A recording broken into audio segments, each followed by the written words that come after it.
Alhamdulillahillazi ja'ala lakum fil Qur'anil Karim wa rasulahu bil hudani Islam. Ashhadu an la ilaha illallah wahdahu la syarika lah wa ashhadu anna Muhammadan abduhu wa rasuluh. Allahumma fassalli wa sallim wa barik ala sayyidina Muhammadin wa ala alihi wa ashabihi ajma'in. Wal awwal wal akhir wal zahir wal batin kharajan nas minaz zulumati ila nur aw siratim mustaqim rahmatan lil alamin. Rabbi israh li sadri wa yassir li amri wahlul 'uqdatam min lisani yafqahu qawli, amma ba'd. Fa ya ibadallah, ittaqullaha haqqa tuqatih wa la tamutunna illa wa antum muslimun. Qala Allah Ta'ala fil Qur'anil Karim, a'udzu billahi minasy syaithanir rajim. Bismillahirrahmanirrahim. Wa iz qulna lil malaikati isjudu li adama fasajadu illa iblis aba wastakbara wa kana minal kafirin. Al-Baqarah ayat 34.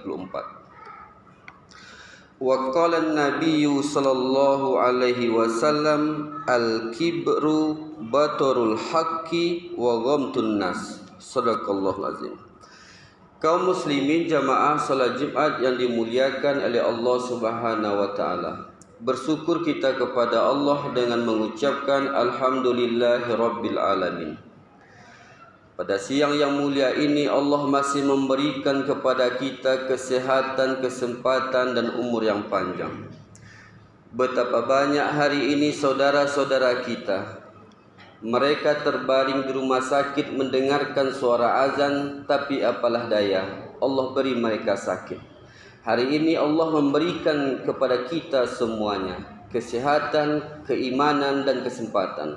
Mudah-mudahan ibadah yang kita laksanakan di siang hari ini terima oleh Allah Subhanahu wa taala.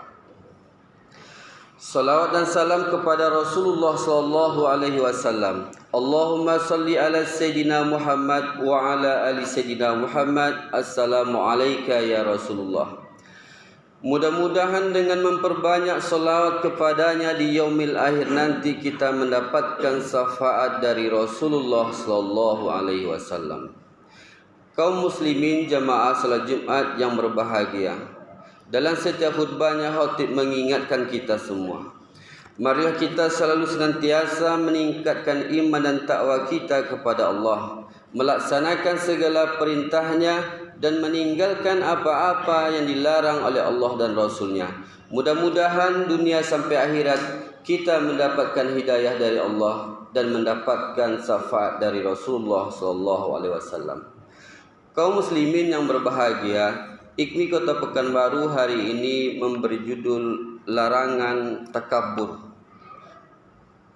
Kaum muslimin yang berbahagia, ketika Allah Subhanahu wa taala menyuruh para malaikat sujud kepada Nabi Adam, maka para malaikat sujud mengikuti perintah Allah. Ketika Allah menyuruh iblis atau setan sujud kepada Nabi Adam alaihissalam, maka apa kata setan kepada Allah? Dia sombong terhadap perintah Allah Subhanahu wa taala. Wastakbara wa kana minal kafirin. Dia menyombongkan dirinya dan dia termasuk orang yang kafir. Kaum muslimin yang berbahagia, kesombongan itu adalah salah satu asma Allah, Al-Mutakabbiru, yang maha menyombongkan diri. Allah itu maha menyombongkan diri. Maka di dalam hadis qudsi dijelaskan oleh Allah, siapa yang sombong, siapa kesombongan itu adalah selendangku dan keagungan itu adalah pakaianku. Siapa yang memakai di antara keduanya, apa kata Allah? qazaqtuhu finnar, akan kami masukkan mereka ke dalam neraka. Maka kesombongan itu pakaian Allah, keagungan itu adalah keangkuhan Allah Subhanahu wa taala. Maka siapa yang memakai di antara keduanya, makhluk, manusia ataupun yang lainnya yang memakai kesombongan pada dirinya, maka Allah mengatakan qazaqtuhu finnar, akan kami campakkan mereka ke dalam kebinasaan. Kaum muslimin jamaah salat Jumat yang dimuliakan oleh Allah Subhanahu wa taala. Apa itu makna sombong? Kata Rasul, al-kibru baturul haq wa ghamtun nas. Sombong itu adalah menolak kebenaran. Kalau manusia menolak kebenaran, berarti dia sombong. Kalau manusia merendahkan orang lain, itu juga sombong namanya. Kenapa iblis itu dilaknat oleh Allah Subhanahu wa taala? Karena dia menolak kebenaran. Apa yang ditolak oleh iblis? Allah menyuruh sujud kepada Nabi Adam. Dia menolaknya. Lalu timbul pertanyaan lagi. Yang kedua, merendahkan orang lain. Kenapa iblis itu dilaknat oleh Allah Subhanahu wa taala? Karena dia merendahkan Nabi Adam alaihissalam. Allah mengatakan kepada mereka, kenapa engkau wahai iblis tidak mau sujud kepada Nabi Adam? Apa kata iblis kepada Allah? Khalaqtani min nar wa khalaqtahu min tin. Aku, kata iblis, diciptakan dari api, sedangkan Adam itu diciptakan dari tanah. Karena dia menolak kebenaran, merendahkan orang lain, maka Allah laknat iblis sampai hari ini. Kaum muslimin jamaah salat Jumat yang berbahagia.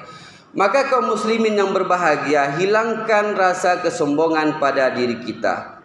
Kaum muslimin yang berbahagia, ada beberapa contoh yang dikisahkan oleh Allah di dalam Al-Quran terhadap orang-orang yang sombong ini. Yang pertama, kaum muslimin Qarun. Kaum muslimin yang berbahagia, Qarun ini adalah salah satu murid kesayangan Nabi Musa alaihissalam. Nabi Musa alaihissalam itu memiliki 3 pengikut atau 3 murid kesayangannya. Yang pertama Yusha bin Nun, yang kedua Kalib, yang ketiga Qarun. Murid yang bertiga ini kaum muslimin diberikan oleh Nabi Musa sepertiga ilmu bagaimana caranya membuat emas. Yusha bin Nun diberi oleh Nabi Musa sepertiga ilmu bagaimana caranya membuat emas. Kalib kaum muslimin diberikan oleh Nabi Musa sepertiga ilmu bagaimana caranya membuat emas. Qarun kaum muslimin diberi oleh Nabi Musa alaihissalam sepertiga bagaimana caranya membuat emas. Kalau mereka bertiga ini bersatu kaum muslimin, maka mereka bertiga itu bisa membuat emas. Suatu saat datanglah Qarun kepada Yusha bin Nun. Wahai Yusha bin Nun, mana tahu engkau keluar kota, tidak bisa bersama dengan kami bertiga. Nabi Musa membutuhkan kita. Berilah sepertiga ilmumu itu kepada aku. Karena mereka orang yang soleh kaum muslimin, maka Yusha bin Nun itu memberikan sepertiga ilmunya kepada Qarun. Kemudian Qarun datang lagi kepada Kalib. Wahai Kalib, mana tahu engkau sakit, tidak bisa bertemu dengan kami bertiga. Mana tahu engkau punya urusan yang lain, tidak bisa bersama dengan kami. Nabi Musa membutuhkan kita untuk mendakwakan agama Allah ini. Berilah sepertiga ilmumu itu kepada aku. Maka Kalib memberikan sepertiga ilmunya kepada Qarun kaum muslimin. Seketika itu kaum muslimin, maka Qarun itu sempurnalah ilmunya dan dia bisa membuat emas. Setahun, 2 tahun, 3 tahun, beberapa tahun, sehingga dia menjadi orang besar. Kenapa Qarun itu menjadi orang kaya? Karena dia bisa membuat emas. Bahkan di dalam Al-Quran itu dijelaskan kaum muslimin, kunci hartanya saja itu diangkat oleh 40 ekor onta. Kuncinya saja. Bagaimana dengan hartanya? Kaum muslimin jamaah salat Jumat yang dimuliakan oleh Allah Subhanahu wa taala. Karena dia sudah menjadi orang yang kaya di suatu tempat itu, datanglah Nabi Musa utusannya.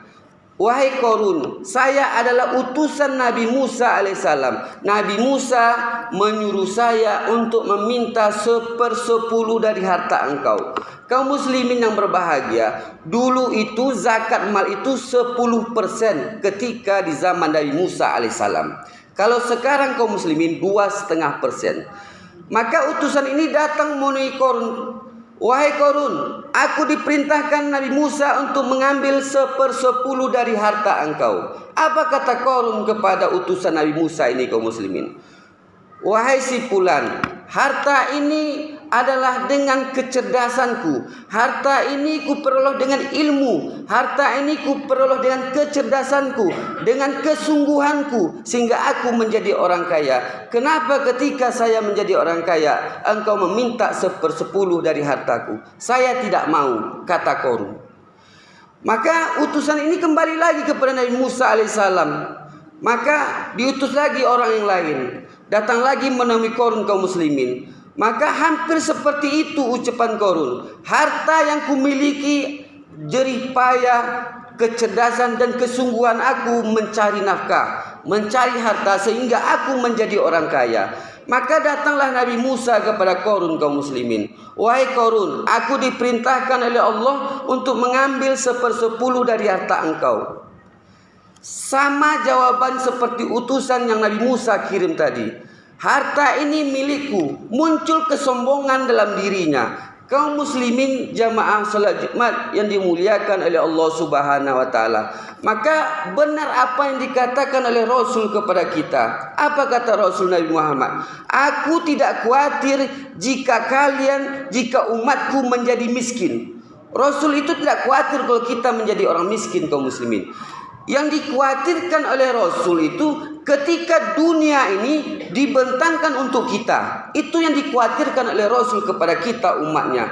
Kalau kita susah, mau buat apapun kita tidak bisa. Tapi ketika uang kita banyak, harta kita banyak, mau yang halal, mau yang haram, bisa kita lakukan. Maka Rasul itu telah menyebutkan dari dulu sampai sekarang itu, aku tidak khawatir jika umatku susah, miskin dan lain sebagainya. Yang aku khawatirkan jika kalian dibentangkan dunia untuk kalian.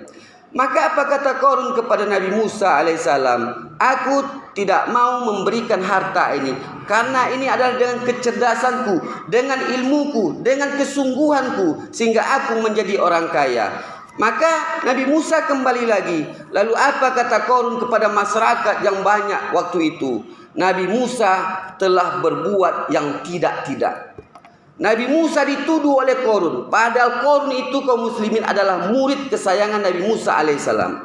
Kalau kita miskin, kita taat kepada Allah Subhanahu wa taala. Ketika kita banyak harta kaum muslimin, maka muncul kesombongan dalam diri kita. Mudah-mudahan dengan khutbah yang singkat ini bermanfaat bagi kita semua. Faktabiru ya ulil absar la'allakum tuflihun.